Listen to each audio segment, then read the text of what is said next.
Good morning. I'm Rebecca Griffith. I'm the ED DPT, and I have with me today Dr. Taylor Bush. And Taylor is a physical therapist in Arizona who also practices in the emergency department. And we're just going to talk a little bit about that experience today. Taylor, do you want to introduce yourself? Sure.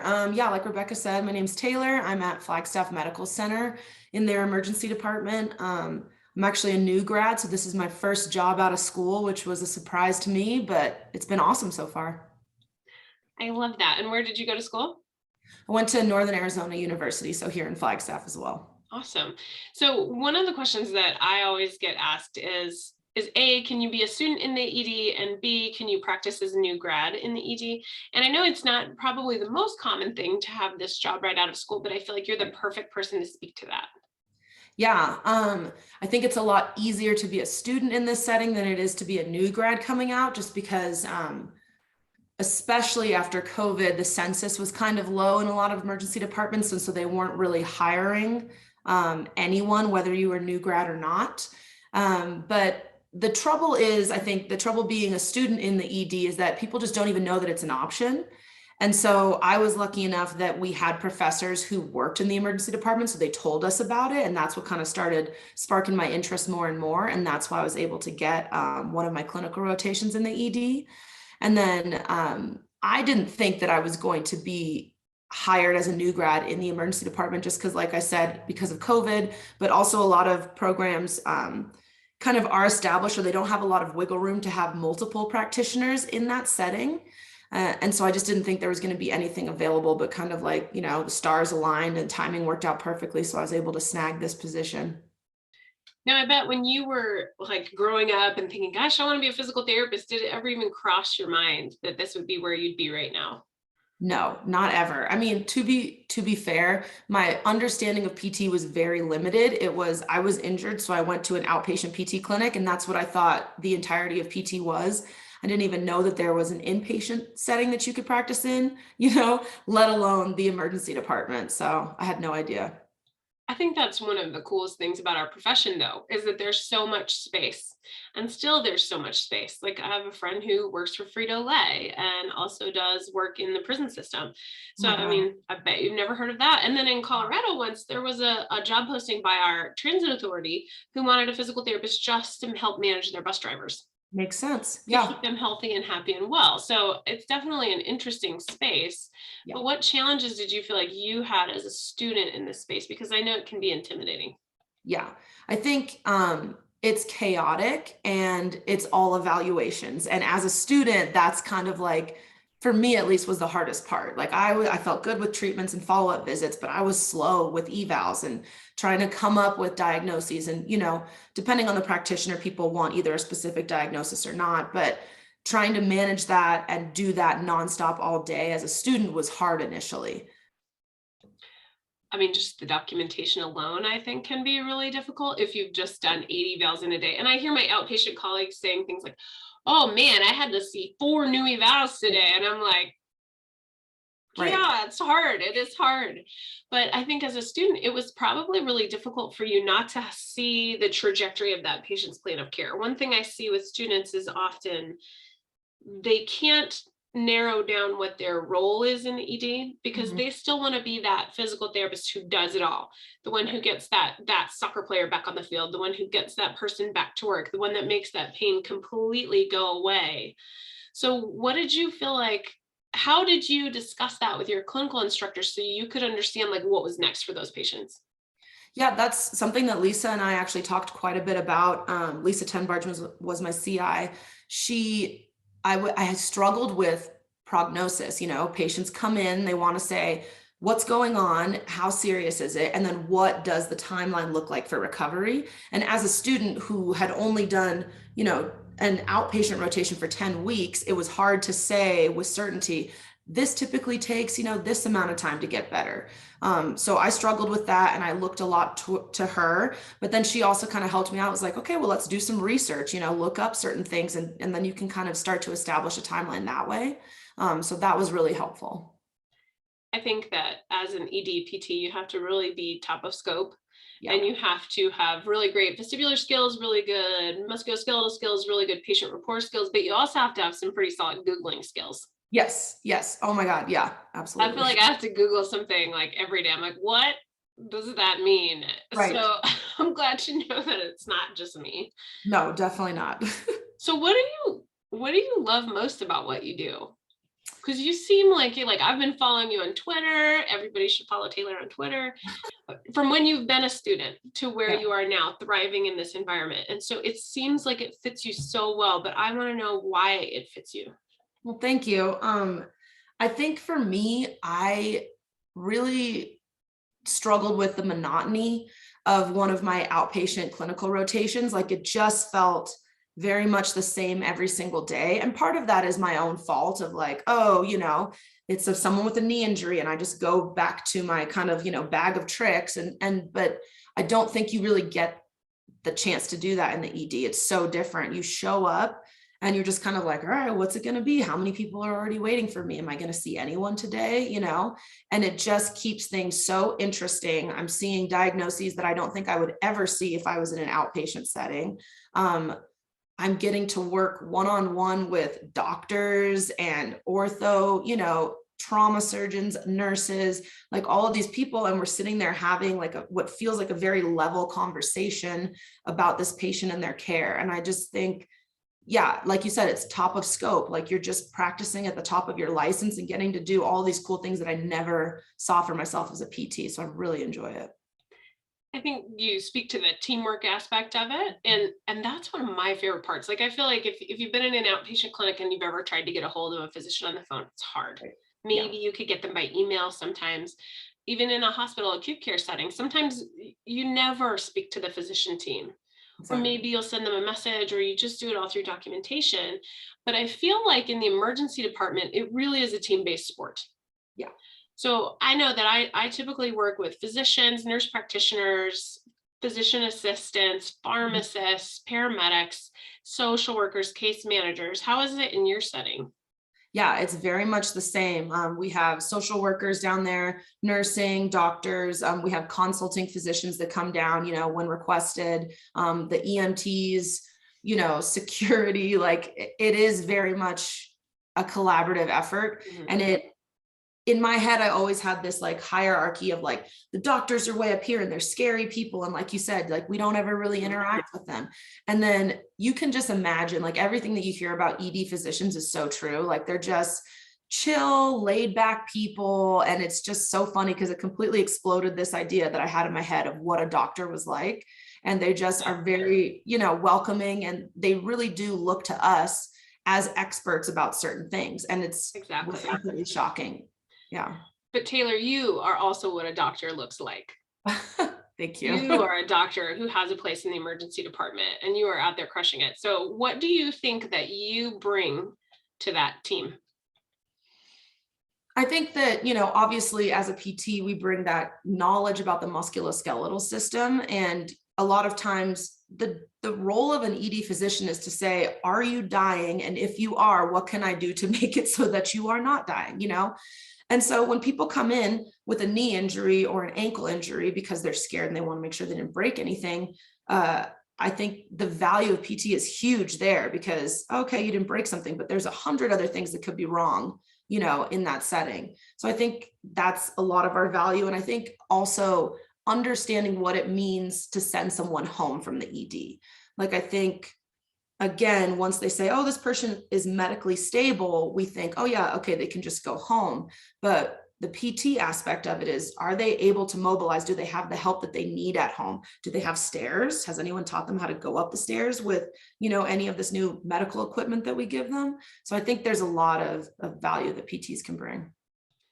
I think you're absolutely right. I think discharge planning is sometimes one of the most difficult things. Like, crisis passed, so let's move on to the next Right. crisis. But the crisis may be passed, but the solutions may also not be in place yet. So I think that's absolutely important that we make sure that that's happening for our patients. I think that also decreases recidivism and bounce back to the emergency department, which most emergency departments are measured on. So Yes. physical therapists can actually help decrease that bounce back, particularly when it's like kind of a dicey discharge situation. Yes, absolutely. So last week I talked to an occupational therapist who practices in the emergency department. Do you team up with any OTs at your facility? Yeah, we have a lot of great OTs, and there's a couple that really enjoy working in the ED. But it is again on like an ASAP consult basis. So we don't have any OTs that are housed in our emergency department. But if we get a referral and it's looking like they're going to need an OT consult, I can just message any of them and say, hey, can anyone pick up this patient and come, treat with me or do an eval with me right now? And usually they're really great about being like, yeah, I'm on my way down. So earlier when you said maybe you might not see a patient in a day, Mhm. tell us a little bit about your facility and like how big is your program? Are you there all the time? Like what kind of hours do you work? Some people imagine because the emergency department is a 24/7 operation that means PT is too. Right. Yeah. Lisa Tenbarge, who started the program, did a lot of kind of the base research and showed up at different hours and was like, when are we getting the most consults? When are we most needed? And she found that typically between 11 and 7 p.m. or 11 a.m. to 7 p.m. is when we're getting the most consults. So our hours now, I'm there 10:30 to 7:30, and there's always a PT there. So 7 days a week. We have, I think it's 35 beds in our emergency department, and we are a level 1 trauma center. So it's very busy. But there are some days where it is slammed. There's 25 people in the waiting room, and there actually is no one who's PT appropriate. It's people coming in with other things that are not really our wheelhouse. So there are some days where I just kind of help out where I can and try and pick up patients from the floor to kind of offload their caseload up there, just to stay busy. How did your role change during COVID? Yeah, it was interesting because I came in as a student in the beginning of 2021. So, yeah, exactly. So I didn't know what it looked like before COVID. And from what I've heard, we're starting to get back to what that kind of looked like. But during COVID, if someone rolled their ankle, they weren't going to come to the emergency department because they were terrified of people who had COVID who were going to the emergency department. So the numbers were a lot lower from my understanding. And then our emergency department employs something called Fast Track, which is an area of beds designated to lower acuity patients. And it is staffed with a nurse, a technician, a doctor, and then the PTs are there as well. And so that's where we get a lot of our consults, because it's things like, back pain, my wrist hurts, ankle injury, things like that. But that was not there during COVID. So So it was kind of just overflow for whatever was needed. exactly. Yeah, that's tough. So I personally think like one of my soapboxes about PT and the ED is that your differential diagnosis game like has to be on point, because just because the patient is in the emergency department and they have a PT order, say, doesn't mean that the emergency has been identified or has passed. Correct. So do you have a time that you can share when you really caught something with your differential diagnosis skills that needed further attention? Yeah, we had someone who presented with dizziness, and they didn't have nystagmus at rest or anything like that, but the doctor, I think they did a CT scan of the head and it was negative. And so they had ordered an MRI, but they said, oh, it's really low suspicion of anything weird going on. Like, you go ahead and work them up for what I think is BPPV. And so, sorry, my dog might jump up here. And so I started working with her, and she's kind of showing some weird signs, but I could provoke it without any head movements, which for me is one of the first kind of like, I don't really know if this is a peripheral issue as much. And she was showing a bunch of other central signs. So I stopped working with her and I went and told the physician, and the MRI came back and she actually had an aneurysm. So yeah, that's one of the times where you really trust your exam. And even though there's some things that are pointing to one thing, if something else is also pointing to another, you really kind of have to focus on that and trust those skills and relay that information to the doc. And I think that's another good benefit of being in the emergency department, because I could see maybe an outpatient therapist might be like, oh, do I send them? Do I not send them? Do I call an Right. ambulance? Do I not call an ambulance? Or even in the home care setting, like that's very stressful to make those decisions. But I feel like we can easily make those decisions by just walking around the corner and saying, hey, like this is what I'm seeing. Like I'm concerned about XYZ. I think we should do this and this. And then you can have this collegial discussion about like next steps to take. And I Yes. think truly like we're better together when we do that. Totally agree. Yeah, it is such a luxury to be able to say, oh, I think there's something emergent happening or additional imaging is needed and we can do it right now. Like that's something that no other PT, unless you're in this setting, gets to do, which is really great. I love that. So as a new grad in this setting, would you recommend that other new grads try to take this on? Well, that's a good question. I absolutely love what I do. And so I think, yes, I think that you can be successful as a new grad in this setting. And if it's something that you're passionate about, you should pursue it. But one of the things I've struggled with is the complete lack of a feedback loop, a long running feedback loop, because I get feedback within my session, but I have no way to know if my interventions or my diagnostic skills were on point, because I don't see that patient again, unless I really mess it up and they come back the next day, then I get that feedback loop. But, that's hard as a new grad who's still trying to figure out and recognize patterns. So I think as long as you're willing to kind of deal with that. And then I do a lot of extra study time on my own because I want to make sure that I am doing the right things for my patients. But it is a very siloed, isolated kind of setting because I'm the only PT that's down there. And I am able to call some of my other colleagues who've been in the setting longer and ask them questions on the spot. But for the most part, you can't turn to someone and ask, hey, what would you do? Have you seen this before? What do you think? So that is a struggle as a new grad. All good points. And I think if you hadn't been a student in the emergency department too, it would be challenging. I'm hoping to get a group of students together that have been in the emergency department and have some conversations about best practices and things that we could do, excuse me, as clinical instructors to help facilitate improved learning in this setting. Because I think it's in some ways, it's a great place for new grads and students because you have all those fresh skills. All that studying from the MPTE, it's right there. You've got, your differential diagnosis is strong, your musculoskeletal skills are still sharp. You haven't wandered down another path for 10 years and then tried to come back. Yes. But on the other hand, I think some of the most stressful things that I've seen for people new to this setting, whether they're students or not, is time management, interprofessional communication, efficiency. Yes. Documentation. Who is your stakeholder? Who are you writing this note to? Are you writing it to another PT? Right. Not really. Are you writing it to an insurance company? Probably not really that either. Who is going to read this and what's critical to include here? And I think also, like you said, that uncertainty of what happens next. Yeah. So I'm in a fellowship program right now. So one of the things that I am doing is tracking my data and my outcomes. And unlike my other colleagues in the program, it's been difficult because it's very easy for them to track their outcomes. Yes. So one of the things that I do to help myself kind of with the feedback loop as I'm tracking these outcomes is I look at those patients 10 days later and see what happened. If it didn't happen in my health system, I don't know, right? I just don't have that information, but I'm able to see, did that person go to their follow-up appointment?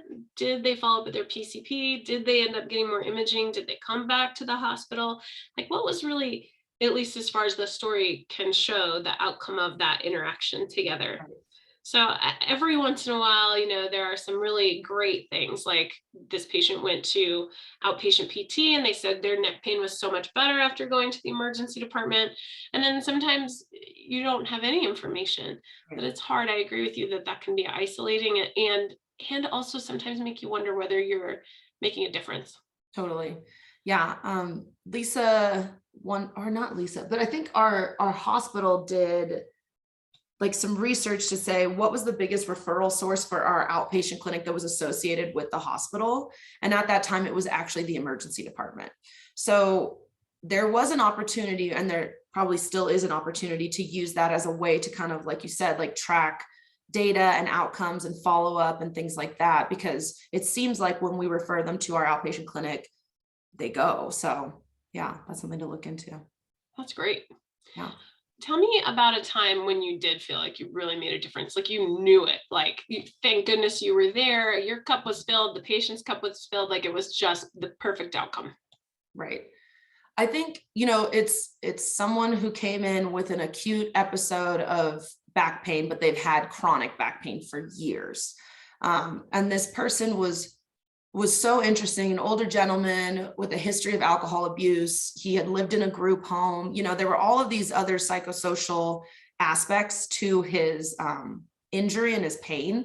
And he was actually one of the patients where I could tell that like my actual physical hands-on interventions were not that effective in that moment, but that's where education was hugely effective for him.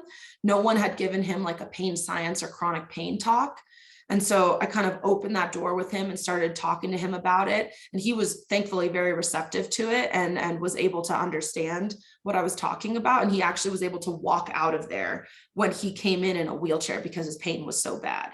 And so it was just like amazing. And I felt really like it was a hugely successful, you know, session.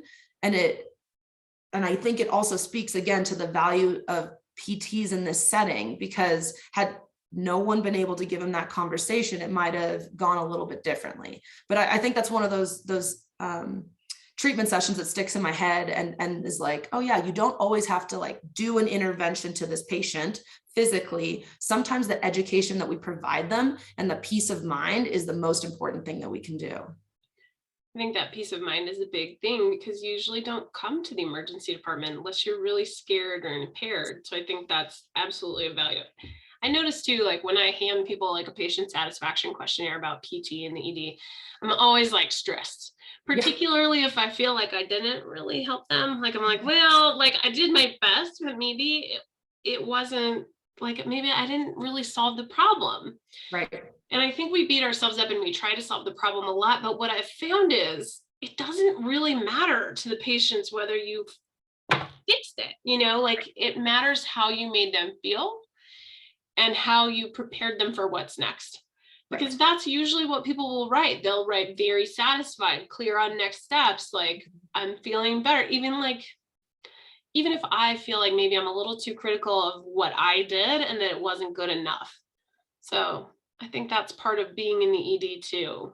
Yeah. And I think, you know, I think PTs have a certain personality type where it's like, we want to get to the bottom of things. We want to know what it is. Yeah. And regardless of your setting, you're not always going to be able to do that. So, but the reason that I went into PT over any other medical field was that I felt like physical therapy was something that you did with a patient. You gave them control over their situation versus just doing it to them. And then they were not able to replicate that or do anything else about it. And so I think it definitely shows in these instances where it's like, maybe I couldn't tell them exactly what was going on, or maybe I didn't, you know, change their pains so much, but they now have control over the situation because they know what their next steps are. I think too, just never underestimating that feeling of being listened to and thoroughly examined and like cared for also goes a long way. And not that our other colleagues in the emergency department don't do that, but they don't have the same luxury of time that we do, or the ability to like really provide that. Yes, totally as agree. well, maybe. Yeah, because for me, I'm usually seeing just one patient. Maybe I have one or two waiting, but it's nothing like what our nurses and our physicians in the ED have to deal with, you know, constantly, like you said, the time constraints that they're under. And we really do have the luxury of spending a long period of time with these patients, which is great. Absolutely. So last question for you.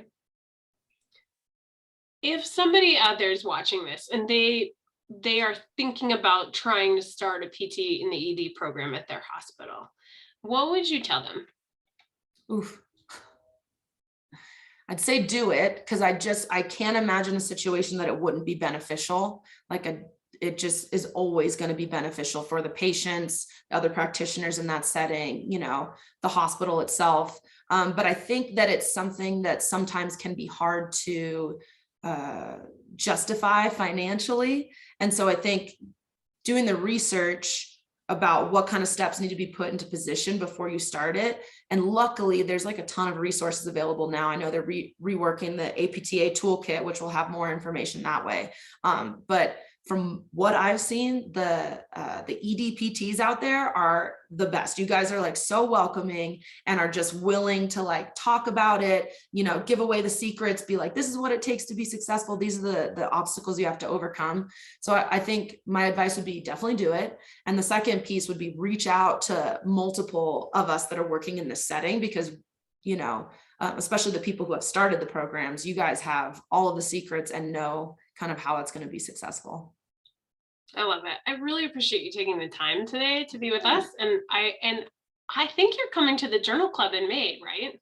I definitely will. So Taylor and I hope that you'll join us for Journal Club in May, because we're going to talk about the benefits of physical therapists in the emergency department as it pertains to falls. We mostly talked about more musculoskeletal things today, but so many patients coming to the emergency department because of fall related issues. So we'll dive into that a little bit more. And we thank you so much for watching. Thank you. Thank you, Taylor. Thanks so much.